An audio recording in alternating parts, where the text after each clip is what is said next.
త్వరలో ఖాళీ కానున్న ఏపీ రాజ్యసభ స్థానాలు ఎవరికి దక్కుతాయో ఉత్కంఠ. కుల సమీకరణాలపై ఫోకస్. కమ్మ, కాపు, మాదిగ వర్గాలకు ఛాన్స్. లింగమనేనికి ఇస్తారనే ప్రచారం. అటు జనసేన ఇటు టీడీపీకి ఆప్తుడు లింగమనేని. బీజేపీ కోటాలో మందకృష్ణ మాదిగ పేరు. జనసేన కోటాలో కమ్మ నేతకు అవకాశమన్న ప్రచారం. కాపు వర్గంలో అసంతృప్తి. 4వ రాజ్యసభ సీటు ఎవరికి? ఏపీ రాజకీయాల్లో సస్పెన్స్. ఆంధ్రప్రదేశ్లో త్వరలో ఖాళీ కానున్న రాజ్యసభ స్థానాలపై రాజకీయ వర్గాల్లో ఆసక్తికర చర్చలు ప్రారంభమయ్యాయి. అధికార ఎన్డీఏ కూటమిలో భాగమైన టీడీపీ, జనసేన, బీజేపీ మధ్య ఈ సీట్ల పంపకం ఎలా ఉండబోతుందన్నదే ప్రధాన చర్చగా మారింది. రాష్ట్రంలో కుల సమీకరణాలను దృష్టిలో పెట్టుకుని ఈ నియామకాలు జరగనున్నాయని రాజకీయ విశ్లేషకులు భావిస్తున్నారు. ముఖ్యంగా కమ్మ, కాపు, మాదిగ సామాజిక వర్గాలకు ప్రాధాన్యం ఇవ్వాలన్న ఆలోచనలో కూటమి నాయకత్వం ఉన్నట్లు సమాచారం. టీడీపీ కోటాలో ఎవరికి అవకాశం దక్కుతుందన్న దానిపై పార్టీలో అంతర్గత చర్చలు కొనసాగుతున్నాయి. జనసేన నుంచి కమ్మ సామాజిక వర్గానికి చెందిన నాయకుడికి అవకాశం ఇవ్వాలని టీడీపీ భావిస్తుండగా, మరోవైపు కాపు వర్గం నేతలకు ప్రాధాన్యం ఇవ్వాలని డిమాండ్లు వినిపిస్తున్నాయి. అదే సమయంలో కమ్మ వర్గానికి మరోసారి ప్రాధాన్యమిస్తే కాపుల పరిస్థితి ఏమిటి అనే ప్రశ్న కూడా జన సైనికుల్లో మొదలైంది. కాపు కులం కేవలం కమ్మలకు కాపు కాయడానికేనా అనే అసహనం వ్యక్తమవుతోంది. కూటమి పార్టీలు అంటే ఒకే న్యాయం పాటించాలి కానీ కుల సమీకరణాలకు ప్రాధాన్యత ఇస్తూ మిగిలిన పార్టీలను అణచివేస్తున్నారనే వ్యతిరేకత కూడా వ్యక్తమవుతోంది. ప్రస్తుతం జనసేన నుంచి 2 ఎంపీలున్నారు. జనసేన నుంచి కేంద్ర మంత్రివర్గంలోకి ఎవరికి అవకాశం ఇవ్వాలనేది పవన్ నిర్ణయం తీసుకోవాల్సి ఉంది. రాజ్యసభ స్థానం ఒకటి జనసేనకు దక్కుతుందనే ప్రచారం జోరుగా సాగుతోంది. కేంద్ర మంత్రిగా అవకాశం ఇవ్వాలనుకునే వారికి ఈ స్థానం ఇస్తారని తెలుస్తోంది. దీంతో పవన్ ప్రస్తుతం ఉన్న 2 ఎంపీల్లోనే ఒకరిని ఎంచుకుంటారా, లేక తన మనసులో ఉన్న నేతను రాజ్యసభకు పంపి కేంద్ర మంత్రిని చేస్తారా అనేది ఇంకా క్లారిటీ రాలేదు. ఇక ఏపీలో కూడా మంత్రివర్గ మార్పులు చేయాలని బాబు నిర్ణయం తీసుకున్నారు. ఈ దిశగా ఏపీ మంత్రివర్గంలో బీజేపీకి మరో మంత్రి పదవి ఖాయమైంది. ఈ మేరకు బీజేపీ నుంచి వచ్చిన ప్రతిపాదనకు ఆమోదం వచ్చినట్లు సమాచారం. బీజేపీ నుంచి ప్రస్తుతం ఎమ్మెల్సీగా ఉన్న సోము వీర్రాజును కేబినెట్లోకి తీసుకోవడం ఖాయంగా కనిపిస్తోంది. అయితే ఇప్పటికే నాగబాబును మంత్రివర్గంలోకి తీసుకుంటామని హామీ ఇవ్వడంతో ఈ 2 విషయంలో సామాజిక లెక్కలు కీలకంగా మారుతున్నాయి.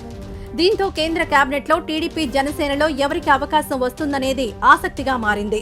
వైసీపీ హయాంలో ఆళ్ల అయోధ్యరామిరెడ్డి, పిల్లి సుభాష్ చంద్రబోస్, పరిమల్ నత్వాని, మోపిదేవి వెంకటరమణకు రాజ్యసభ ఇచ్చారు. కూటమి అధికారంలోకి వచ్చిన తరువాత మోపిదేవి వెంకటరమణ రాజీనామా చేశారు. ఆ స్థానాన్ని సానా సతీష్కిచ్చింది కూటమి. ఇప్పుడు ఆ సీటు సహా మొత్తం 4 స్థానాలు ఖాళీ అవుతున్నాయి. వాటి భర్తీ కోసమే ప్రస్తుతం కూటమిలో చర్చ నడుస్తోంది.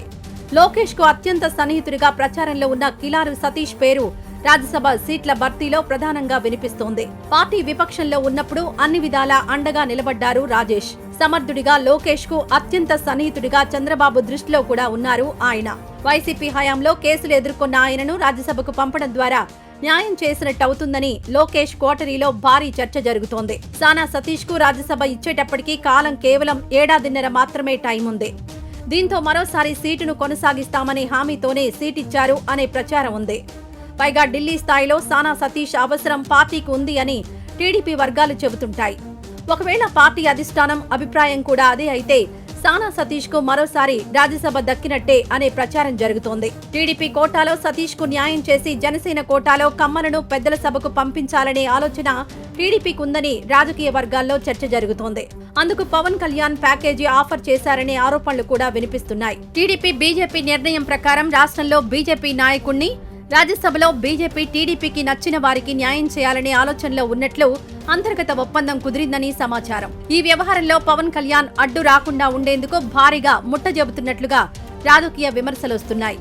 అందుకే నాగబాబు అలకపూనారని, ఎటువంటి న్యాయం తనకు దక్కలేదని బాధపడుతున్నట్లు పార్టీ వర్గాల్లో సమాచారం. తొలిసారి రాజ్యసభలో అడుగు పెట్టాలని చూస్తున్న జనసేనకు ఖాళీ అవుతోన్న రాజ్యసభ సీట్లలో ఒకటి కేటాయించబోతున్నట్లు సమాచారం. 2014-19 మధ్యకాలంలో పార్టీకి అన్ని విధాలుగా అండగా ఉన్నారనే ప్రచారం ఉన్న పారిశ్రామికవేత్త లింగమనేని రమేష్ ను జనసేన నుంచి రాజ్యసభకు పంపే ఆలోచనలో పవన్ ఉన్నట్టు తెలుస్తోంది. లింగమనేని రమేష్ అటు టీడీపీకి కూడా సన్నిహితుడే కావడం వల్ల చంద్రబాబు కూడా దీనికి అభ్యంతరం చెప్పకపోవచ్చు అనే ఊహాగానాలు వినిపిస్తున్నాయి. జనసేన కాపు సామాజిక వర్గం పార్టీగా ఒక ముద్ర ఉంది. అయితే AP deputy CM Pawan Kalyan మాత్రం కాపుల విషయంలో ప్రత్యేక ప్రస్తావన తెచ్చిన సందర్భాలు పెద్దగా ఉండవు. తనకు అన్ని సామాజిక వర్గాలు ఒకటేనని ప్రతి సందర్భంలో చెబుతూ వచ్చారు పవన్ కళ్యాణ్. కానీ కాపులు మాత్రం పవన్ కళ్యాణ్ ను తమవాడిగా చూసుకున్నారు. అందుకే జనసేన ఆ పదవిని ఏ సామాజిక వర్గానికి కేటాయిస్తుంది అనేది ఇప్పుడు హాట్ టాపిక్ కానుంది. పవన్ ని నమ్ముకొని ఉన్నందుకు న్యాయం జరుగుతుందా లేదా అనే ఆందోళనలో ఉన్నారు. మరోవైపు నాగబాబు కూడా రాజ్యసభకు పంపుతారనే ఆశలో ఉన్నారు. ఎమ్మెల్సీ ఉన్నా ఎటువంటి ప్రాధాన్యత లేదు కాబట్టి రాజ్యసభకు పంపి మంత్రిని చేస్తారనే ఆలోచనలో ఉన్నారట. అయితే పవన్ మాత్రం నాగబాబుకిస్తే జనసేన అన్నా తమ్ములదేనా, మిగిలిన వారికి ప్రాధాన్యత ఉండదా అనే వ్యతిరేకత వస్తుందని భావిస్తున్నారు. మొత్తానికి నాగబాబు ఆశలు చిగురిస్తాయా, ఎండిపోతాయా అనేది పవన్ నిర్ణయం మీదే ఆధారపడి ఉంది. ఇక తనకు రాజ్యసభలో కోటా కావాలని పట్టుబడుతోంది బీజేపీ. వైసీపీ హయాంలో కూడా బీజేపీ ప్రతిపాదనతోనే అంబానీ మిత్రుడు పరిమల్ నత్వానికి సీటు దక్కింది. ఇప్పుడు మరోసారి అదే కోటాలో నత్వానీని కొనసాగించే ప్రతిపాదన ఉంది. ఒకవేళ నత్వానీ ప్లేస్ లో మరొకరిని ఎంపిక చేయాలన్నా కూడా అది బీజేపీ సూచించే వ్యక్తికే దక్కుతుంది. బీజేపీ కోటాలో సామాజిక సమీకరణాలను దృష్టిలో పెట్టుకుని మాదిగ వర్గానికి చెందిన నాయకుడికి అవకాశం ఇవ్వాలని చర్చ జరుగుతోందని సమాచారం.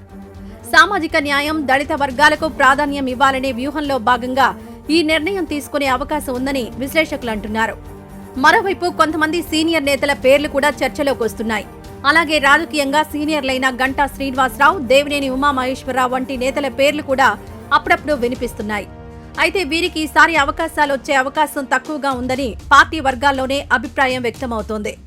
జనసేనకు చెందిన కాపు సామాజిక వర్గం నేత, మాజీ మంత్రి కొత్తపల్లి సుబ్బారాయుడు ఆ పదవి ఆశిస్తున్నారు. 2024 ఎన్నికలకు ముందు జనసేనకు అనుకూలంగా ఉండడంతో జగన్మోహన్ రెడ్డి ఆయనను పార్టీ నుంచి బహిష్కరించారు. 1989 నుంచి వరుసగా 4 సార్లు టీడీపీ నుంచి నరసాపురం అసెంబ్లీ స్థానం నుంచి గెలిచారు కొత్తపల్లి సుబ్బారాయుడు. 2009 ఎన్నికల్లో ప్రజారాజ్యం పార్టీలో చేరారు. అయితే 2012లో జరిగిన ఉప ఎన్నికల్లో కాంగ్రెస్ అభ్యర్థిగా గెలిచారు. 2014 ఎన్నికల్లో టీడీపీలో చేరి కాపు కార్పొరేషన్ చైర్మన్ అయ్యారు. 2019లో వైఎస్ఆర్ కాంగ్రెస్ పార్టీలో చేరి అదే పదవి అందుకున్నారు. గత ఎన్నికల్లో కూటమికి మద్దతిచ్చిన ఆయన ఇప్పుడు రాజ్యసభ పదవి ఆశిస్తున్నారు. మొత్తానికి 4వ రాజ్యసభ సీటు ఎవరికి దక్కుతుంది అన్నది ఏపీ రాజకీయాల్లో ఆసక్తికరంగా మారింది. కమ్మ, కాపు సామాజిక వర్గాల్లో ఎవరికి న్యాయం దక్కుతుంది? చంద్రబాబు మాస్టర్ ప్లాన్ ఏమిటి? పవన్ ఈసారైనా నెగ్గారా లేక మళ్లీ ప్యాకేజ్ వలకి చిక్కారా అనేది కొద్ది రోజుల్లో తేలిపోనుంది.